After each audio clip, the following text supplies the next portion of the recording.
Sa Abra, isang peace covenant ang nilagdaan ng 100 tribal leaders para raw masiguro ang mapayapang eleksyon. Para naman gabayan ang mga botante sa pagpili ng mga kandidato, inilunsad ng PPCRV o ng Parish Pastoral Council for Responsible Voting ang kanilang kampanyang KKK o karakter, kakayahan at katapatan na pamantayan daw sa tamang pagpili ng kandidato. May report si Ivan Mayrina. Noong mga nakaraang eleksyon, madalas mapabilang ang probinsya ng Abra sa mga itinuturing na election hotspot. Kaya para masiguro mapayapang eleksyon, nagpulong ang nasa 100 tribal elders sa probinsya. Pinangunahan ito ng Abra Peace Conveners Group kasama ang Philippine National Police at Philippine Army. Isang peace covenant ang kanilang nilagdaan na magiging gabay nila tungo sa mapayapang eleksyon. Dito tinukoy ang pagmamonitor ng mga tribal elders sa kanilang mga nasasakupan. Disyembre ng 2015 na unang pumirma mga kandidato sa naturang peace covenant.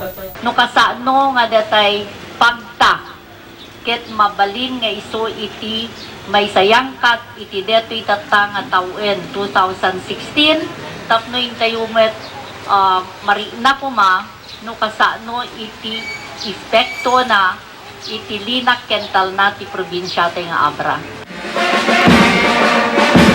Sa Zamboanga Peninsula, 5 bayan ang isinailalim sa Areas of Interest para sa eleksyon 2016.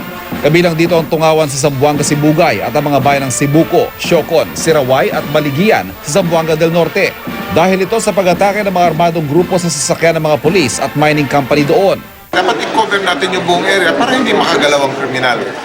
Pinaigting na ang seguridad sa lugar dahil sa sunod-sunod na insidente ng pamamaril.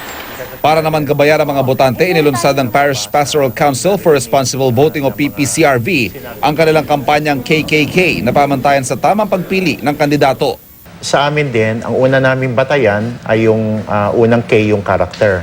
So dito nalalaman natin ano ba ang ugali, ano ba ang temperamente, ano ba ang kinikilos o sinasabi ng mga kandidato natin kapag sila ay natatanong sa iba't ibang mga issues.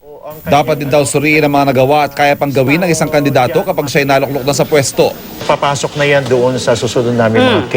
Kakayahan. Okay, kakayahan. Yan. Okay. So, diyan makikita natin kung siya ba ay naglingkod na sa bayan. Right. Kay national o local na posisyon. Paano ba niya pinaglingkuran ng kanyang kasalukuyang posisyon?